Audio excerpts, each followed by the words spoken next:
Hey everybody, thanks for visiting us this morning at arklatexhomepage.com. I'm meteorologist Josh Morses with your Wednesday morning forecast update. Potentially not going to be a pretty day for us. I've been talking about the severe weather threat all week, and there it is, the severe weather outlook for today. And actually the enhanced risk has been expanded a little bit further north and south here. So basically all of our counties and parishes under the enhanced risk on that 1 to 5 scale. It is a level 3 threat, so by definition it means numerous severe storms expected, and a few of those storms could be intense today. And this is all going to set up a little bit later this morning and continue through the afternoon hours. So high wind and hail will be our primary severe weather threats. There's also the high threat of some flash flooding here depending on where the heavier rainfall sets up, and can't rule it out, but a few tornadoes will be possible as well as that line of storms makes its way through the region. And not done today. We are going to see potentially another round of severe storms pop up either tonight or tomorrow. So the Storm Prediction Center placing much of the region again tomorrow in a slight risk zone for strong to severe storms. Think tonight, tomorrow, as those storms may pop up overhead. At least this morning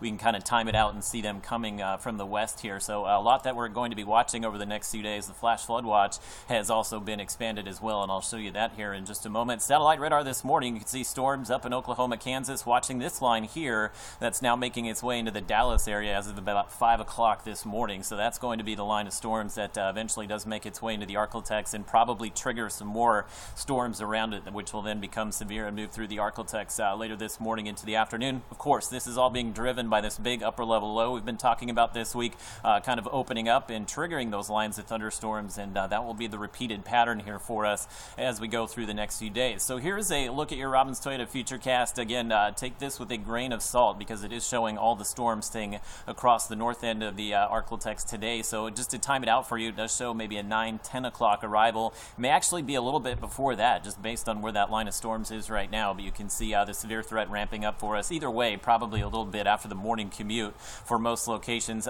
Should see those storms, I would say, midday. Texarkana, I still think noon is a pretty good bet for you, and we'll probably see them in the early afternoon in Shreveport, even though the Futurecast here doesn't show any of those storms developing down to the south here.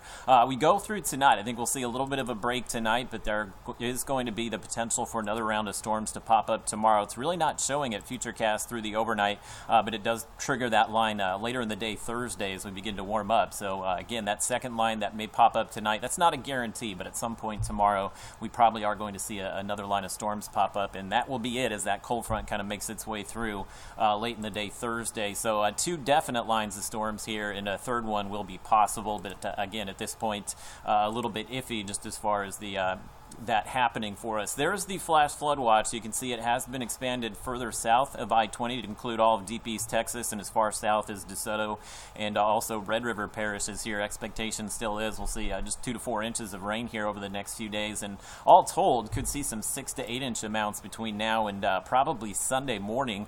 Latest run of Futurecast here continues to show those 4 to 5 inch amounts for much of the region, kind of shifting the heavier totals down to the south as expected. So again, may not be too long until we see the rest of the Arklatex included in that flash flood watch, but again, rises on lakes and rivers going to be possible here, as well as some flooded roadways for the morning commutes here as we go through the remainder of the week. Temperatures real quick, most of us starting out in the 70s. Light wind at the moment here, about 5 to 10 miles per hour, but as you can imagine with those storms moving in, will be a bit breezy later today. Highs ahead of the storm should be in the 70s and low 80s in most locations as we go through the late morning into the afternoon. There's the 7-day. Just gone high impact for us through Saturday, because even if the severe weather threat comes to an end Friday, Saturday, we're still dealing with the potential of that flooding and the rises on rivers and lakes through the early portion of the weekend. Looks like we will see the rain taper somewhat Sunday, Monday, Tuesday. Can't completely take it out of the forecast here, but again, that rain that sets up either late this weekend, early next week, probably not going to do much to hurt us. Not going to be heavy, rather just lightly scattered if we do see anything. And notice the temperatures take a bit of a tumble Friday into the 60s and low 70s behind this cold front.